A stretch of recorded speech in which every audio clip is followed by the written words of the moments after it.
Le capitaine Ibrahim Traoré, déterminé à redonner au Burkina Faso sa grandeur et surtout sa dignité.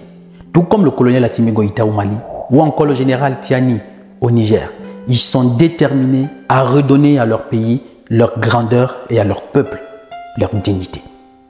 Le 6 décembre en Conseil des ministres, le capitaine Ibrahim Traoré, ils ont décidé dorénavant de faire des langues nationales du Burkina Faso les langues officielles en remplacement du français, qui devient tout simplement une langue du travail. Ce qui est un gros pas vers la liberté. Parce que vous ne pouvez pas prétendre être libre à partir du moment où votre langue officielle revient d'ailleurs. C'est une langue qui revient d'ailleurs où on vous a tout simplement imposé. Le Burkina Faso, dirigé par le capitaine Ibrahim Traoré, a révisé sa constitution et a relégué le français au rang de langue de travail. De ce fait, les langues nationales sont devenues les langues officielles à la place du français. Ce projet de loi, adopté le mercredi 6 décembre dernier, revise la Constitution et prévoit aussi la suppression de la Haute Cour de justice. Pour justifier cette décision, le Conseil des ministres, dans son compte rendu, a précisé que ce projet de loi s'inscrit dans le cadre de la réalisation d'une des principales missions de la transition, qui consiste à engager des réformes politiques, administratives et institutionnelles en vue de renforcer la culture démocratique et consolider l'état de droit. Vous ne pouvez pas prétendre être libre à partir du moment où votre langue officielle est une langue que quelqu'un est parti de chez lui, a quitté son pays, il arrive chez vous, il vous trouve avec votre mode de vie, votre culture, votre théorie, votre croyance, votre spiritualité, vos principes de vie, vos modes de vie à vous. Il décide tout simplement, vous allez oublier tout ça. On va vous inculquer une nouvelle culture qui est la leur, qui n'a rien à voir avec votre réalité. Une façon d'effacer votre histoire et vous remplacer. Ça veut dire que vous devenez étranger à vous-même. On vous impose une langue, le français, qui devient la langue officielle de ton pays. Ce qui veut dire qu'on va juger ton intelligence par ta capacité à comprendre français et à parler français. Pourtant, nous savons tous que dans nos langues, nous avons des personnes qui sont des surdoués. Mais justement, par leur handicap ou par des lacunes qu'ils auront à parler français, on les classe déjà dans la catégorie des personnes analphabètes. Donc, on nous qualifie d'analphabètes dans la langue de quelqu'un d'autre. C'est comme vous prenez un Français, vous l'amenez en Allemagne, puisqu'il ne peut pas parler allemand, on le qualifie d'analphabète. On commence à se moquer de lui, on fait de lui la risée du monde. Et voilà comment ils ont pu nous manipuler et nous réduire à rien. Cela ne s'arrête pas là. Hormis le fait de nous imposer une langue et de juger notre niveau d'intelligence par cette capacité à parler leur langue à eux, pourtant ils ne sont même pas capables de prononcer quelques mots dans nos langues à nous. On vous qualifie de ce que vous savez. Ça ne s'arrête pas là. Ils décident, eux, d'imprimer votre monnaie. Ce sont eux qui décident de votre monnaie. Ce sont eux qui impriment comme et quand ils veulent. Et si vous avez envie de faire des achats, c'est à eux de faire des achats à votre place. De choisir à qui vous devez acheter. Choisir qui sont vos amis. Et comme ça ne suffisait pas, à chaque fois qu'ils ont des problèmes, vous devez toujours vous ranger de leur côté.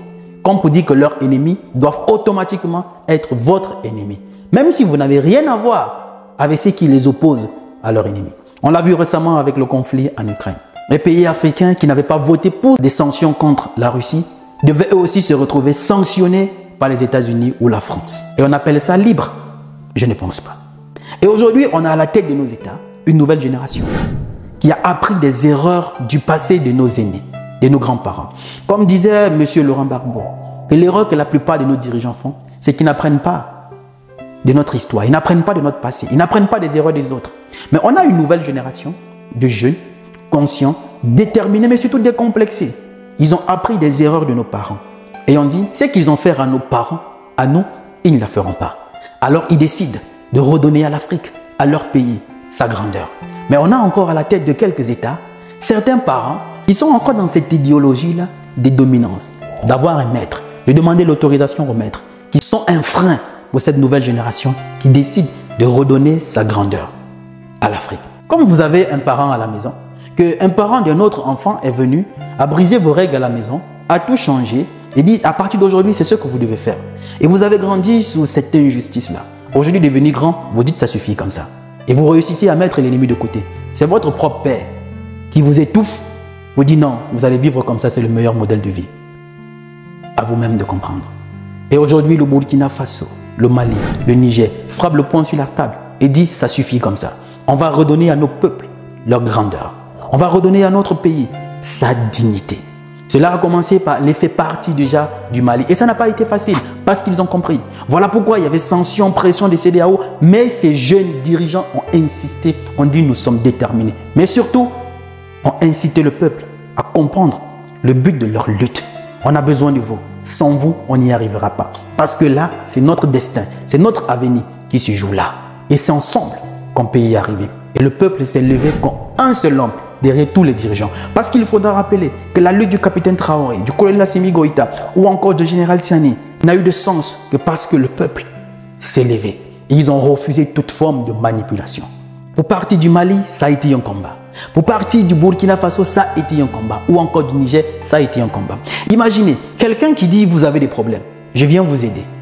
Pourtant, c'est lui-même qui a créé ces problèmes. Mais en 10 ans, il n'est pas capable de vous aider à trouver la solution au problème. Vous dites, ok, puisqu'en 10 ans, tu n'as pas pu m'aider à trouver la solution, il faut partir. Il refuse de partir. Vous comprenez tout simplement qu'il n'était pas là pour vous aider. Il était là pour quelque chose d'autre. Parce que quelqu'un qui était là pour vous aider devait comprendre, oui, en tant qu'humain, je peux avoir des limites. Je n'ai pas pu t'apporter de solution, je suis désolé, alors je m'en vais. Si je trouve solution chez quelqu'un d'autre, ça n'y a pas de souci. Maintenant, il refuse de partir. Insistance et humiliation même pour qu'il puisse quitter le Mali, quitter le Burkina Faso ou encore le Niger. Regardons comment ils sont partis du Niger. Combien de fois le président de la France était ridicule en insistant que son ambassadeur devait rester. Ou encore il ne reconnaissait pas les autorités du Niger. Et aujourd'hui, ce sont les mêmes autorités qui sont pourtant au pouvoir, avec qui ils sont déjà en train de négocier. De qui se moque-t-on? Ça a été difficile pour qu'ils comprennent, mais ils sont en train de comprendre et de réaliser que l'Afrique ne sera plus comme avant. Pour ces jeunes dirigeants qui ont décidé de dire trop, c'est trop, ça suffit comme ça. On va continuer la lutte de nos dévanciers. Le capitaine Traoré aujourd'hui réincarne Thomas Sankara et la plupart des jeunes du Faso se retrouvent en lui. Fait des langues nationales du pays, les langues officielles, c'est un gros pas. Et rappelons que le Mali, le Burkina et le Niger ont décidé aujourd'hui de former ce bloc qu'on appelle l'Alliance des États du Sahel, qui plus tard deviendra les États-Unis du Sahel, qui sera sans doute le pays le plus fort, le plus riche du continent africain. Leur monnaie à eux, pour ne plus être sous la dominance de la CEDEAO, qui est pourtant une institution économique, mais ils ont politisé la chose. Alors en créant leur monnaie à eux, ils deviennent indépendants. Et surtout une libre circulation pour ces trois pays, juste avec votre pièce d'identité, plus besoin de passeport. Parce que c'est aussi ça la liberté. On ne peut pas prétendre en Afrique que nous sommes libres. Tu quittes du Cameroun pour aller en Côte d'Ivoire, il te faut un visa. Tu quittes la Côte d'Ivoire pour aller au Gabon, il te faut un visa. Tu quittes du Gabon pour aller, je ne sais pas, au Sénégal, il te faut un visa, vice-versa et tout. Et on nous parle de liberté, nous ne sommes pas libres. Mais comme la France ne veut pas comprendre, à chaque fois, elle refuse d'accepter ses erreurs. Elle refuse de changer son regard sur l'Afrique. Elle refuse de se passer de ce comportement d'arrogance, d'insolence, de mépris, de paternalisme dont l'Afrique aujourd'hui lui reproche. Elle insiste là-dessus et elle ne veut pas assumer sa part de responsabilité de ses erreurs, de l'échec de sa politique en Afrique. Elle brandit le sentiment anti-français.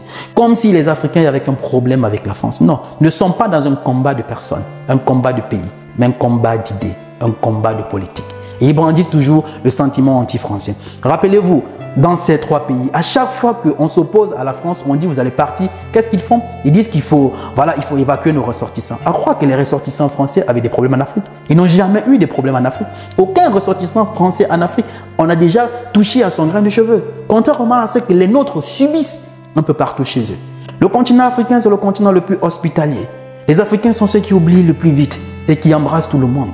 Parce que s'il fallait appliquer la réciprocité de ce que nous subissons un peu partout chez eux, je ne pense pas qu'ils mettraient encore pied en Afrique. Mais non, l'Afrique n'est pas dans un sentiment anti-français, mais la politique française. Parce que quand on leur reproche ça, c'est ce qu'ils brandissent toujours dans les médias. On voit bien que la situation est défavorable à la France et qu'elle n'en tire pas les conséquences parce qu'elle s'accroche et elle a l'impression qu'elle a quelque chose à donner que l'Afrique ne lui demande plus. Normalement, si vous n'êtes plus demandé, le plus simple, c'est quand même de s'en aller. Oui, au fond, vous dites la France vraiment est en train de perdre l'Afrique. Elle perd l'Afrique doublement parce qu'elle l'a déjà perdue en réalité et on la traite mal parce qu'elle l'a déjà perdue. Et maintenant, comme elle s'accroche à ce village Potemkin qui est le village franco-africain, elle n'arrive même pas à rester là comme ce serait tout à fait normal que des entrepreneurs français restent là, que des Français restent là à titre personnel comme entrepreneurs ou dans d'autres fonctions et derrière il n'y a plus l'ombre de cette France officielle qui fait de ça plus qu'une présence humaine qui fait de ça une politique, et cette politique ne peut plus être une politique de substitution et de présence. Oui, mais il y a aussi un ressenti à l'égard de la France, les vexations, politique consulaire, politique en matière d'immigration, tout ça entre en jeu aussi dans le rejet de la France. Certes, et les consulats, ce qui se passe, les humiliations, mais pour chaque humiliation, pour chaque ressentiment, vous avez aussi un sentiment. Beaucoup d'Africains ont des parents qui vivent en France. Il y a beaucoup de positifs aussi dans cette relation. Seulement, ce n'est plus le devant de la scène, ce n'est pas ça qu'on voit. Très souvent, quand je voyage en Afrique, je m'exprime en français, on me prend pour un Français, on me traite pas mal. Et donc, il faut pas non plus être manichéen. Ce n'est pas comme si, soudain, du jour au lendemain, les Africains en Afrique francophone se réveillent et se trouvent tous hostiles à la France. Effectivement, c'est justement ce qu'ils ne veulent pas comprendre. Que ce dont l'Afrique en a marre, c'est la façon dont on nous a toujours traités. C'est cette politique qu'ils ont toujours menée en Afrique, qui avait pour seul but de nous maintenir dans cette position, de dominer, dans l'assistanat permanente. Mais trop, c'est trop. Il arrive un jour où on s'est dit, on peut tromper un peuple pendant une période, on peut les mentir pendant un certain moment. On ne peut pas tromper tout un peuple tout le temps. Il y a toujours un début et une fin. Et la fin est arrivée, il faut bien que la France comprenne. Force au capitaine Ibrahim Traoré, au colonel Assimi Goïta ou encore au général Tiani qui donne un exemple à l'Afrique francophone qui devait suivre ce modèle si nous voulons vraiment être libres et indépendants. Dites-moi ce que vous en pensez en commentaire, la famille. Je suis Roland Campbell, ton frère. Il n'est jamais trop tard parce que le rêve n'a pas de date d'expiration. Salut!